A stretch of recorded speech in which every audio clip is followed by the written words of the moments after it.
আলহামদুলিল্লাহ নিজের গাছের ফরমালিন মুক্ত ড্রাগন ফল দেখেন কত সুন্দর।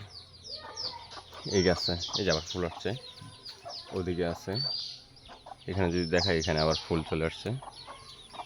আলহামদুলিল্লাহ এই যে এই গাছে আরও আছে, সবগুলো ইনশাল্লাহ পেকে গেছে।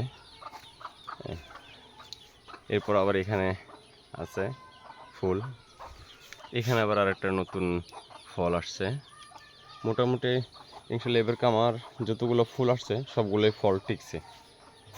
নিজের গাছের ফরমালিন মুক্ত ড্রাগন ফল এবং এই যে নিচের মো বক্সের মধু, এই যে আপনাকে যদি মৌমাছিগুলো দেখাই, এই যে